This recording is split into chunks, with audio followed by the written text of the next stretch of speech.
China has lent billions to governments around the world. A lot of these loans were given in secret. We're calling them China's hidden loans. And they're burning a hole in the pockets of the borrowers. Hidden debt hurts all of these countries. Let me give you the example of Indonesia here. Indonesia wanted to build a railway line, so it borrowed money from China. It was a very bad idea. Indonesia is learning the hard way.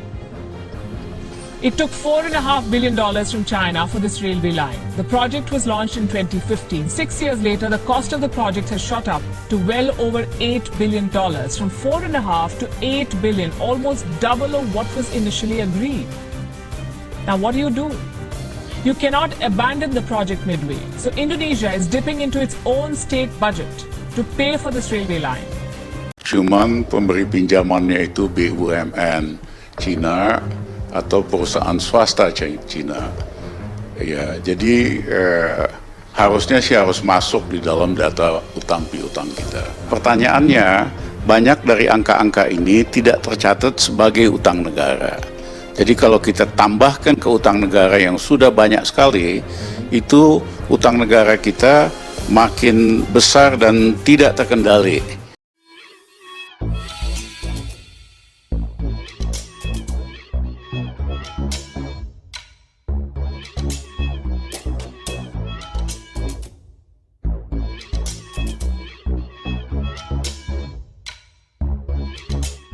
Tonton video ini sampai selesai agar Anda tidak gagal paham.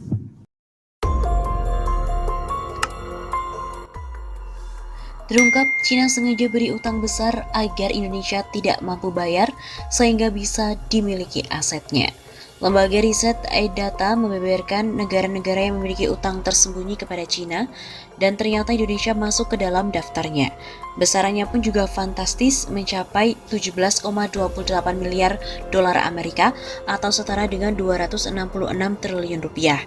Tumpukan utang dari sejumlah negara ini mengungkapkan bahwa ambisi Cina untuk membuat jalur sutra baru melalui proyek Belt and Road Initiative.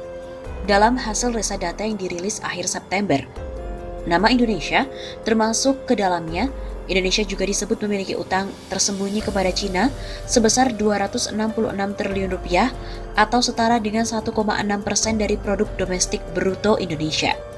Lalu apa dampaknya bagi Indonesia? Ekonom senior Rizal Ramli menyampaikan bahwa utang Cina ini difasilitasi oleh negara. Kenapa utangnya sangat besar sekali? Rizal Ramli mengatakan, Cina ini sengaja memberikan utang besar agar kita nggak mampu bayar, sehingga bisa memiliki asetnya. Hal ini disampaikan oleh Rizal Ramli di TV One pada Rabu 6 Oktober.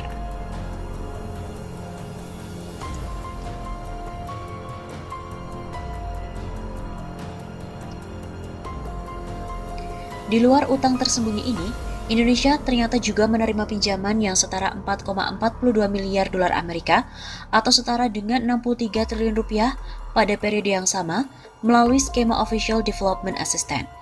Selain itu juga tercatat pinjaman sebesar 29,96 miliar dolar Amerika atau setara dengan 427 triliun rupiah. Pertanyaannya, banyak dari angka-angka ini tidak tercatat sebagai utang negara. Jadi, kalau kita tambahkan ke utang negara yang sudah banyak, utang kita makin besar dan membengkak, tidak terkendali. Hari ini untuk bayar utang pokoknya aja udah 300 triliun rupiah. Untuk bayar bunganya aja udah hampir 370 triliun. Begitu ungkap Rizal Ramli. Menurutnya, perekonomian Indonesia sudah ada pada titik nadir, terlebih dengan model bisnis perusahaan BUMN Cina yang sengaja menggelontorkan pinjaman yang super besar agar negara-negara peminjam tidak mampu untuk membayarnya. Dengan begitu, saat utang jatuh tempo, Cina dapat mengklaim aset-aset milik negara dan juga BUMN.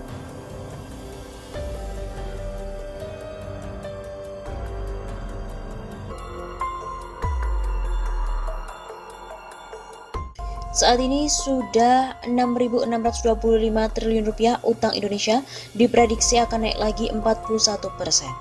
Kepala Badan Kebijakan Fiskal, Febrio Kacaribu, memperkirakan bahwa utang pemerintah Indonesia berpotensi kembali naik menjadi 41% dari produk domestik bruto atau PDB Indonesia. Saat ini utang pemerintah mencapai 6.625,43 triliun rupiah pada Agustus 2021, setara 40,84% dari PDB Indonesia, dan diprediksi utang pemerintah akan naik lagi mencapai 41% dari PDB. Begitu kata Febrio pada hari Sabtu 2 Oktober. Kendati demikian, kata Febrio, masalah utang pemerintah terhitung aman. Menurutnya, utang mungkin akan naik ke 41% dan 42%, tetapi setelah itu fiskal defisit pada level 3% akan membuat level utang tidak akan naik lagi. Kita tahu kita butuh, tapi tidak ugal-ugalan. Kita jaga benar, kita hitung benar, berapa yang dibutuhkan untuk menjaga stabilitas perekonomian. Selain itu, Febrio juga memastikan pihaknya akan menekan defisit fiskal sebesar 3% pada tahun 2023. Adapun hingga Agustus 2021, posisi defisit fiskal berada pada angka 2,32% dari PDB.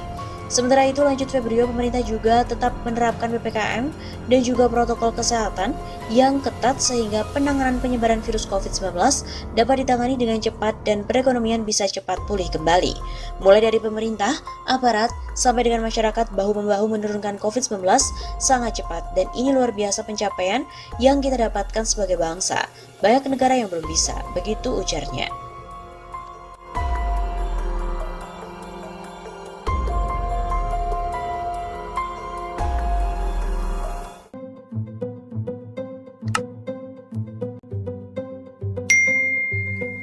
Perkirakan utang negara tahun 2022 tembus 8.100 triliun rupiah.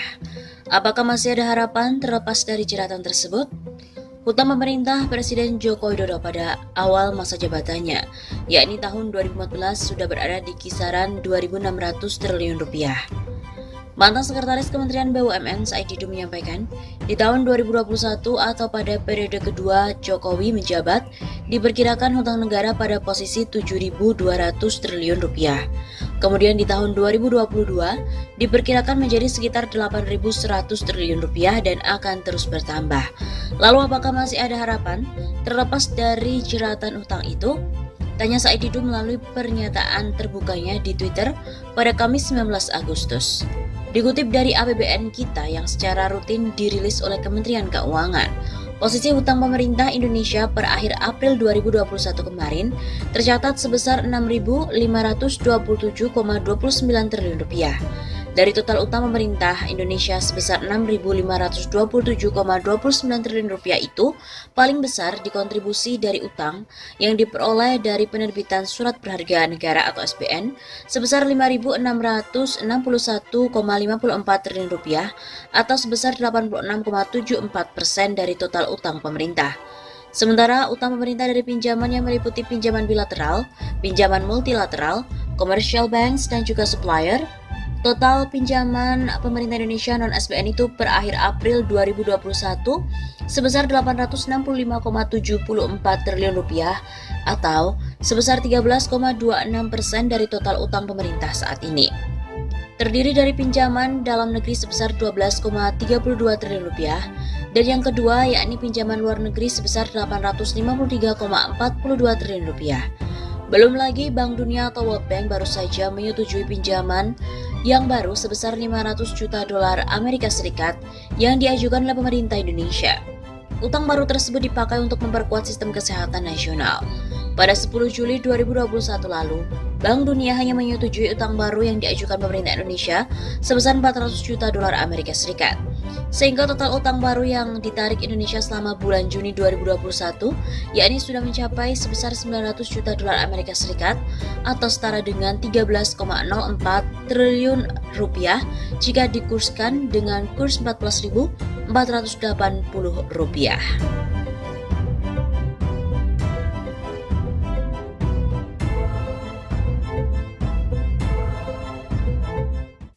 Kita harus ngerti silpa kita aja 6 triliun, ya kan? Ini nanti bisa kejadian lagi tahun ini, 6 sampai 7 lagi. Nah, kenapa harus pakai obligasi ya?